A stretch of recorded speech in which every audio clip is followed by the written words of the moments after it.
பண்ணி பலாயிரம் கோடி சம்பாதிச்சிட்டாங்க. அதனால இந்த எலெக்ஷனை எங்கேயுமே பார்க்க முடியல, எலெக்ஷன் வேலையை பார்க்க முடியல, வேற ஏதோ வேலை பார்த்துக்கிட்டு இருக்காங்க. இதுக்கு எலெக்ஷனுக்கு தயாராகிட்டாங்க. எப்படி ஏதோ கொடுக்கறத கொடுத்தா மக்கள் ஏமாளி மக்கள் ஓட்டு போட்டுருவாங்கன்னு. கண்டிப்பா நம்ம மக்கள் ராமநாதபுரத்து மக்கள் முடிச்சுட்டாங்க.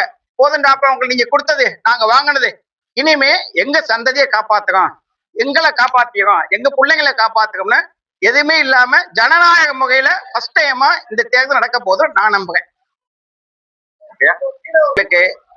முதல்ல மீனவர்களுக்கு அவங்க பிரச்சனையை பெர்மனண்டா சொல்யூஷன் கொடுப்போம். பிளஸ் அந்த அவங்க பிடிச்சிக்க மீன்களை ஃபுல்லா எக்ஸ்போர்ட், நமக்கு தேவையானது போக எக்ஸ்போர்ட் ஆகுறதுக்கு இங்கேயே குளிர்பதனை அந்த வசதிகளை அமைச்சு கொடுப்போம். பிளஸ் அந்த மீன் என்ன நம்ம மீன் ஒரு கிலோ 50 ரூபாய்க்கோ 500 ரூபாய்க்கு வாங்கி கொண்டு அவன் எவ்வளவு பண்றான், 1,00,000 50,000 அப்படி அதோட பதப்படுத்தி அதோட மீன் எண்ணெய் எடுத்து சில இதெல்லாம் பண்றாங்க. அது நம்மளே நம்ம மீனவர்களுக்கே கொடுக்கறதுக்கு ஏற்பாடு பண்ணும். இந்த கச்சத்தீவு மீட்டுங்கிறது லைக் நம்ம பண்ணல தவறு.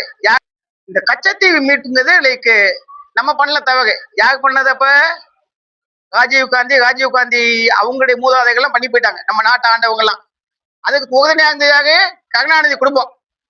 சோ இந்த குடும்பம் ரெண்டுமே சேர்ந்து மகிழ்ச்சி. கண்டிப்பா கச்சத்தீவு நம்ம கையில வரப்போகுது. பிரதமர் வெளியுறவுத்துறை அமைச்சரும் பயங்கரமா ஒப்பிட்டு இருக்காங்க. கச்சத்தீவு நம்ம நாட்டோட நம்மளுடைய எல்லைக்குள்ள கண்டிப்பா நடக்கும். இதுக்கான டைம் எடுக்கும். நாங்க சொல்ல முடியாது இல்லையா, எங்க வெளியுறவுத்துறை அமைச்சர் சொல்லணும். ஆல்ரெடி பேச்சுவார்த்தை நடந்திருக்கு. கச்சத்தீவு நம்ம மக்களுக்கு நமக்கு ஜஸ்ட் லைக் தான் இந்த கோவில போய் சாமி கும்பிட முடியும். நம்ம எப்படி நம்ம ராமேஸ்வரம் கோயிலுக்கு போகுமோ கச்சத்தீவுல அந்த கிறிஸ்டின் அந்தோணி அம்மா கோயிலுக்கு கண்டிப்பா போய் சாமி கும்பிட முடியும்.